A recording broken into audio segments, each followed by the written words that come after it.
మంగళగిరిని దేశంలోనే నెంబర్ 1 నియోజకవర్గంగా తయారు చేస్తానని మంత్రి నారా లోకేష్ స్పష్టం చేశారు. ఇచ్చిన ప్రతి మాట నిలబెట్టుకున్నాకే మళ్లీ ప్రజల ముందుకు వస్తామని, 5 ఏళ్ల పాటు సేవలతో మంగళగిరి ప్రజల మనసు గెలిచానని పేర్కొన్నారు. రూపాయి అవినీతి లేకుండా పేదలకు 1000 కోట్ల ఆస్తి పంపిణీ చేస్తున్నామని ఆయన వెల్లడించారు.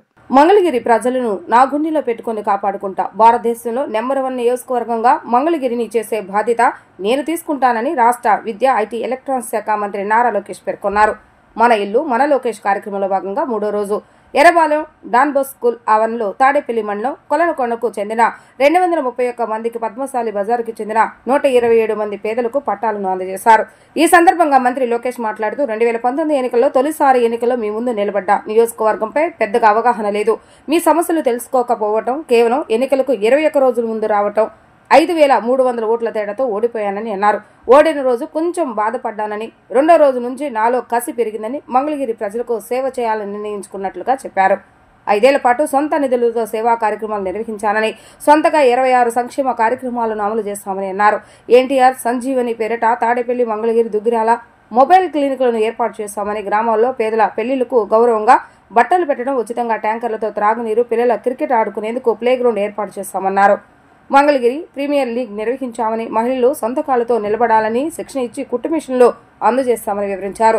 2024లో రెండోసారి మీ ముందుకు వచ్చానని, గెలిస్తే ఎంత చేస్తానో ఆలోచించాలని, 53,000 ఓట్లతో గెలిపించి అసెంబ్లీకి పంపించాలని కోరారని అన్నారు.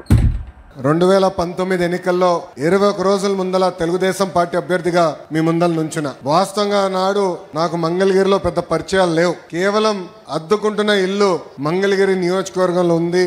నియోజకవర్గ ప్రజలకి మంచి పని చేయాలన్న లక్ష్యంతో ఆనాడు పోటీ చేశా.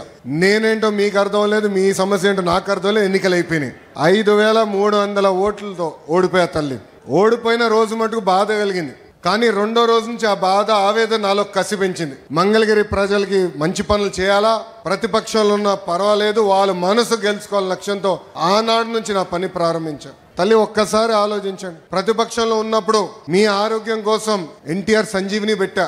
తాడేపల్లిలో క్లినిక్, మంగళగిరిలో క్లినిక్, మన దుగ్గిరాల్లో ఏకంగా ఒక మొబైల్ క్లినిక్ పెట్టా. ఈ రోజుటి కూడా ఉచితంగా మేము మందులు ఇస్తున్నాం ఆ క్లినిక్లో. రెండోది, ఊర్లో పెళ్లి జరిగితే గౌరవంగా బట్టలు పెడుతున్నాం.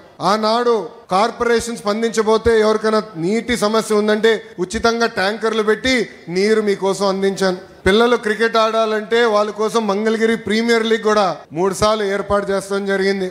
ఇంకో పక్కన మహిళలు సొంత కాళ్ళపై నిలబడాలి, కేవలం కుట్టు నేర్పిస్తే కాదు, ఉచితంగా మెషిన్ అందజేసి అవసరమైన పని కూడా ఈ రోజు తెలుగుదేశం పార్టీ మీకు కల్పిస్తుంది. తల్లి, ఇలా 26 సంక్షేమ అభివృద్ధి కార్యక్రమాలు మీకోసం చేశా. 2024 ఎన్నికల ప్రచారం మీ దగ్గరకు వచ్చా. ఆనాడు మిమ్మల్ని ఒకటే కోరా, ఓడిపోయిన లోకేష్ ఇంత పని చేస్తే రేపు గెలిచిన లోకేష్ ఎంత పని చేస్తాడో ఒక్కసారి ఆలోచించమని కోరా. ఆనాడు మిమ్మల్ని ఒక విషయం అడిగా తల్లి, 5300 ఓట్లతో ఓడిపోయా కదా, దాని పక్కన ఒక 0 పెట్టండి, 53,000 ఓట్ల మెజార్టీతో నేను గెలిపించి శాసనసభకు పంపించండి కోరా. కానీ తల్లి, ఈరోజు గర్వంగా చెప్పగలుగుతున్నాం, 91,000 మెజార్టీతో ఈరోజు నన్ను మీరు గెలిపించి శాసనసభకు నాకు పంపించారు.